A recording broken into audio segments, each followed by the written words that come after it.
So I've printed out the size of the cupcake I want to make. Now this is to make the all-in-one template, so you can only use one colour of card. I've just got white here just showing the basic technique. But this will give you a template, this will give you a cupcake even, in just one colour. So what I've done is I've just trimmed it around the outside just to make it easier to position onto the card, there like so. And then take some masking tape and just stick this down.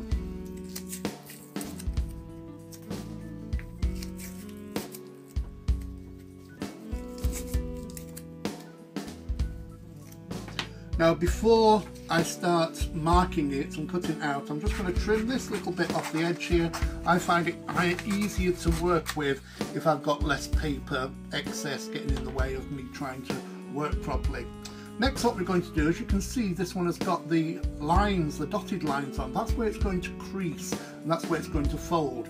So to make it easier, I go through the paper just with an embossing tool here, as you can see, a little embossing tool, and where all the dotted lines are, just go through 1 or 2 times there, so that when you cut it out, these will fold exactly where you want them.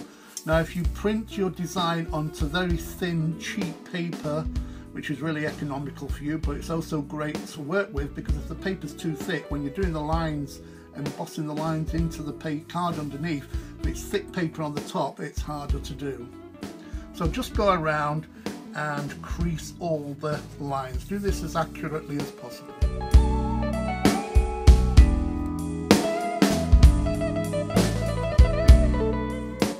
Now that it's all creased, I can cut this out. Now I just go up to the black lines there, cutting down there like so. Now don't forget, when you're cutting through all the black lines, this is going to be clear here, so you need to fold that flap over. So you're not just cutting around the edge, you're also cutting in to the template, up to the corner there like so. Just get it nice and neat, turn it round and just cut all the template out.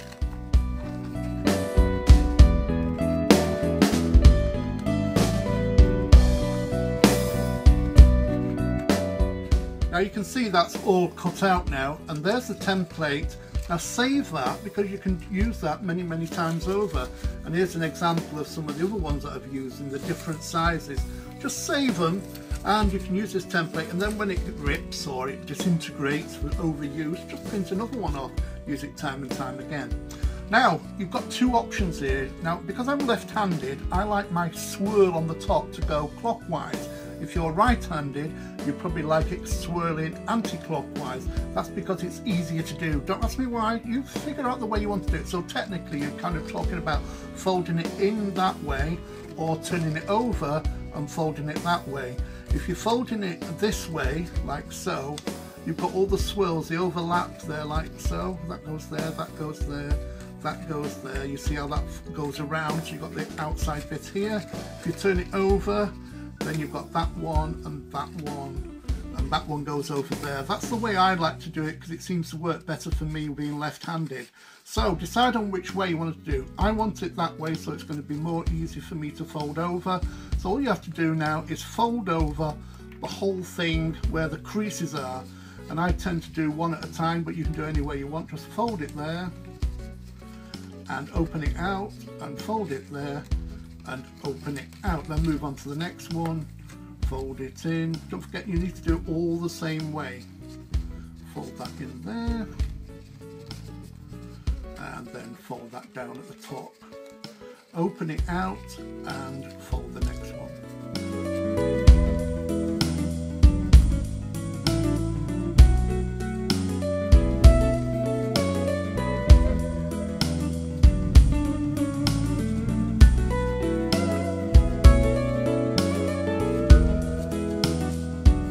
Now it's all folded, it's ready to stick together.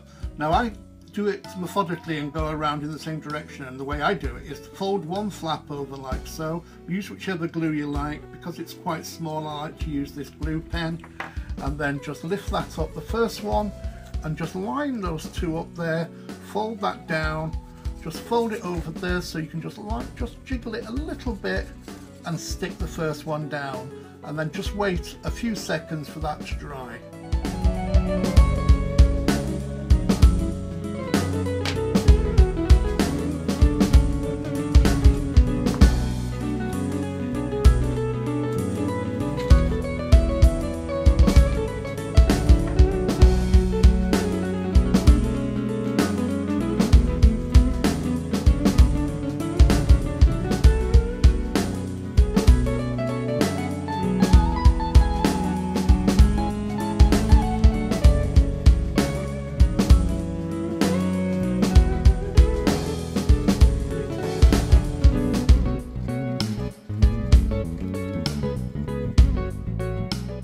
Now it's all been stuck together, you've just got one flap left there.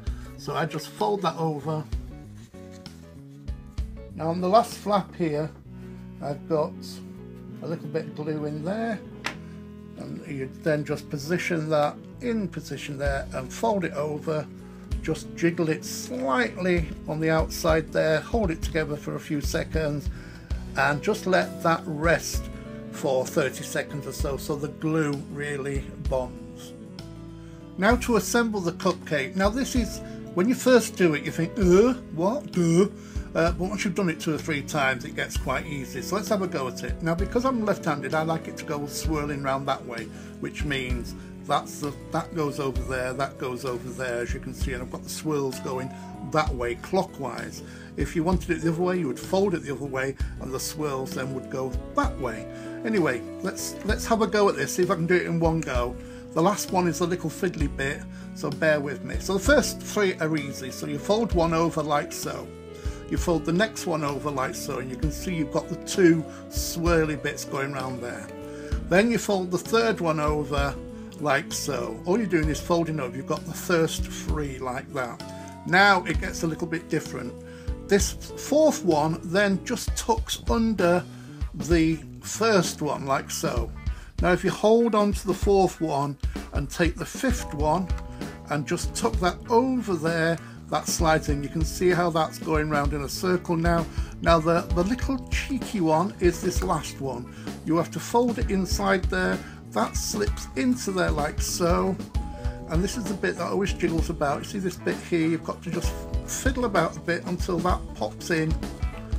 Makes a nice, try not to crease your paper too much, and then just slide it in. Then all you have to do is just kind of push them in gently all the way around, so that creates that lovely cupcake swirled finish.